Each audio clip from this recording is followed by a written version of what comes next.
தமிழகத்தில் குற்ற சம்பவங்கள் அதிகரித்து வரும் நிலையில் முதலமைச்சர் விஜய் ஆலோசனை மேற்கொண்டு வருவதை அண்மை செய்தியாக பார்த்துக் கொண்டிருக்கின்றோம். கூடுதல் விவரங்களை செய்தியாளர் நந்தினி வழங்க கேட்கலாம். நந்தினி, தலைமைச் செயலகத்தில் முதலமைச்சர் விஜய் ஆலோசனை மேற்கொண்டு வருகிறார். இந்த ஆலோசனை கூட்டம் குறித்தான கூடுதல் விவரங்களை பதிவிடலாம். வணக்கம் ராம்குமார். தமிழகத்தில் குற்ற சம்பவங்கள் அதிகரித்திருக்கக்கூடிய நிலையில் தமிழ்நாடு முதலமைச்சர் தலைமையில் முக்கிய ஆலோசனை மேற்கொள்ளப்பட்டு வருகிறது. தமிழகத்தில் பெண்களுக்கு எதிரான குற்றங்களை தடுப்பது மற்றும் சட்டம் ஒழுங்கை நிலைநாட்டுவது தொடர்பாக தமிழ்நாடு முதலமைச்சர் ஜோசப் விஜய் தலைமையில் சென்னை தலைமைச் செயலகத்தில் உயர் அதிகாரிகளுடன் அவசர ஆலோசனை கூட்டம் தற்போது தொடங்கி நடைபெற்று வருகிறது. அண்மையில் கோயம்புத்தூர் மாவட்டம் சூலூர் பகுதியில் சிறுமி ஒருவர் கடத்தப்பட்டு பாலியல் வன்கொடுமைக்கு ஆளாக்கப்பட்ட சம்பவம் தமிழகம் முழுவதும் பெரும் அதிர்வலையை சோகத்தையும் ஏற்படுத்தியது. இதேபோல் தாம்பரத்தில் கானா பாடகர் இருவர் கொலை, மதுரை மீனாட்சி அம்மன் கோயில் அருகே சிறுவர் கொலை, 24 மணி நேரமும் கள்ளச்சந்தையில் சாராயம் விற்பனை உள்ளிட்ட பல்வேறு குற்ற சம்பவங்கள் தொடர்ச்சியாக நடைபெற்று வருவதாக எதிர்க்கட்சிகள் குற்றம் சாட்டி வருகின்றனர். இந்த கொடூர சம்பவத்தை தடுத்து நிறுத்த தவறியதாக தமிழக வெற்றி கழக அரசின் மீதும் கடும் விமர்சனங்கள் எழுந்திருக்கின்றன. பெண்களின் பாதுகாப்பை உறுதி செய்வதில் தாவேகா அரசு முற்றிலுமாக தோல்வியடைந்து விட்டது என எதிர்க்கட்சிகள் தொடர் குற்றச்சாட்டுகளை எழுப்பி வரும் நிலையில் நிலைமையை கட்டுக்குள் கொண்டுவர முதலமைச்சர் இந்த அதிரடி ஆலோசனை கூட்டத்தை மேற்கொண்டு வருகிறார். சென்னை தலைமைச் செயலகத்தில் நடைபெற்று வரக்கூடிய இந்த ஆலோசனை கூட்டத்தில் உள்துறை செயலாளர், தமிழக காவல்துறை தலைமை இயக்குனர், சென்னை பெருநகர காவல் ஆணையர், அதேபோன்று சிங்கப்பெண் சிறப்பு அதிரடிப்படை ஐஜி பவானீஸ்வரி உள்ளிட்ட காவல்துறையின் உயர் அதிகாரிகள், முக்கிய அரசு அலுவலர்களும் கலந்து கொண்டிருக்கிறார்கள். இந்த கூட்டத்தில் மாநிலத்தின் சட்டம் ஒழுங்கு நிலை குறித்தும், குறிப்பாக பெண்கள் மற்றும் குழந்தைகளுக்கு எதிரான குற்றங்களை தடுப்பதற்கான வழிமுறைகள் குறித்தும் விரிவாக விவாதிக்கப்பட இருக்கிறது.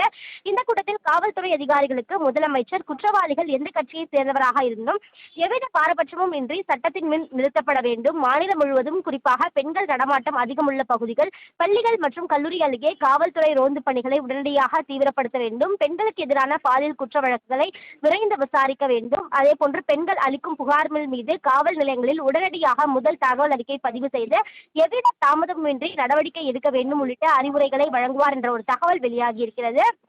அது மட்டுமல்லாமல் குற்றவாளிகள் மீது இரும்பு கரம் கொண்டு நடவடிக்கை எடுக்கப்படும் என உறுதி செய்யும் வகையில் முதலமைச்சரின் இந்த ஆலோசனை கூட்டமானது நடைபெற்று வருகிறது. இந்த ஆலோசனை கூட்டத்தில் காவல்துறை உயர் அதிகாரிகள், தமிழ்நாடு அரசின் முக்கிய அதிகாரிகளும் பங்கேற்றுள்ளனர். தமிழகத்தில் குற்ற சம்பவங்கள் அதிகரித்து வரும் நிலையில் முதலமைச்சர் விஜய் ஆலோசனை மேற்கொண்டு வருவதை அண்மை செய்தியாக பார்த்துக் கொண்டிருக்கின்றோம். கூடுதல் விவரங்களை செய்தியாளர் நந்தினி வழங்க கேட்கலாம். நந்தினி, தலைமைச் செயலகத்தில் முதலமைச்சர் விஜய் ஆலோசனை மேற்கொண்டு வருகிறார். இந்த ஆலோசனை கூட்டம் குறித்தான கூடுதல் விவரங்களை பதிவிடலாம். வணக்கம் ராம்குமார். தமிழகத்தில் குற்ற சம்பவங்கள் அதிகரித்திருக்கக்கூடிய நிலையில் தமிழ்நாடு முதலமைச்சர் தலைமையில் முக்கிய ஆலோசனை மேற்கொள்ளப்பட்டு வருகிறது. தமிழகத்தில் பெண்களுக்கு எதிரான குற்றங்களை தடுப்பது மற்றும் சட்டம் ஒழுங்கை நிலைநாட்டுவது தொடர்பாக தமிழ்நாடு முதலமைச்சர் ஜோசப் விஜய் தலைமையில் சென்னை தலைமைச் செயலகத்தில் உயர் அதிகாரிகளுடன் அவசர ஆலோசனை கூட்டம் தற்போது தொடங்கி நடைபெற்று வருகிறது.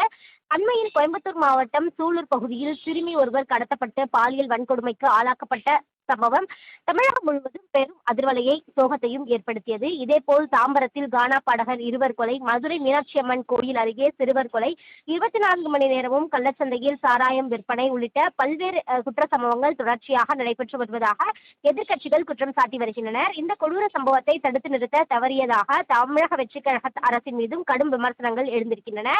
பெண்களின் பாதுகாப்பை உறுதி செய்வதில் தாவேகா அரசு முற்றிலுமாக தோல்வியடைந்து விட்டது என எதிர்க்கட்சிகள் தொடர் குற்றச்சாட்டுகளை எழுப்பி வரும் நிலையில் நிலைமையை கட்டுக்குள் கொண்டுவர முதலமைச்சர் இந்த அதிரடி ஆலோசனை கூட்டத்தை மேற்கொண்டு வருகிறார். சென்னை தலைமைச் செயலகத்தில் நடைபெற்று வரக்கூடிய இந்த ஆலோசனை கூட்டத்தில் உள்துறை செயலாளர், தமிழக காவல்துறை தலைமை இயக்குனர், சென்னை பெருநகர காவல் ஆணையர், அதேபோன்று சிங்கப்பெண் சிறப்பு அதிரடிப்படை ஐஜி பவானீஸ்வரி உள்ளிட்ட காவல்துறையின் உயர் அதிகாரிகள், முக்கிய அரசு அலுவலர்களும் கலந்து கொண்டிருக்கிறார்கள். இந்த கூட்டத்தில் மாநிலத்தின் சட்டம் ஒழுங்கு நிலை குறித்தும், குறிப்பாக பெண்கள் மற்றும் குழந்தைகளுக்கு எதிரான குற்றங்களை தடுப்பதற்கான வழிமுறைகள் குறித்தும் விரிவாக விவாதிக்கப்பட இருக்கிறது. இந்த கூட்டத்தில் காவல்துறை அதிகாரிகளுக்கு முதலமைச்சர் குற்றவாளிகள் எந்த கட்சியை சேர்ந்தவராக இருந்தும் எவ்வித பாரபட்சமும் இன்றி சட்டத்தின் முன் நிறுத்தப்பட வேண்டும். மாநிலம் முழுவதும் குறிப்பாக பெண்கள் நடமாட்டம் அதிகமுள்ள பகுதிகள், பள்ளிகள் மற்றும் கல்லூரி அருகே காவல்துறை ரோந்து பணிகளை உடனடியாக தீவிரப்படுத்த வேண்டும். பெண்களுக்கு எதிரான பாலியல் குற்ற வழக்குகளை விரைந்து விசாரிக்க வேண்டும். அதேபோன்று பெண்கள் அளிக்கும் புகார்கள் மீது காவல் நிலையங்களில் உடனடியாக முதல் தகவல் அறிக்கை பதிவு செய்து எவ்வித தாமதமின்றி நடவடிக்கை எடுக்க வேண்டும் உள்ளிட்ட அறிவுரைகளை வழங்குவார் என்ற ஒரு தகவல் வெளியாகி இருக்கிறது. அது மட்டுமல்லாமல் குற்றவாளிகள் மீது இரும்பு கரம் கொண்டு நடவடிக்கை எடுக்கப்படும் என உறுதி செய்யும் வகையில் முதலமைச்சரின் இந்த ஆலோசனை கூட்டமானது நடைபெற்று வருகிறது. இந்த ஆலோசனை கூட்டத்தில் காவல்துறை உயர் அதிகாரிகள், தமிழ்நாடு அரசின் முக்கிய அதிகாரிகளும் பங்கேற்றுள்ளனர். தகவலுக்கு நன்றி நந்தினி.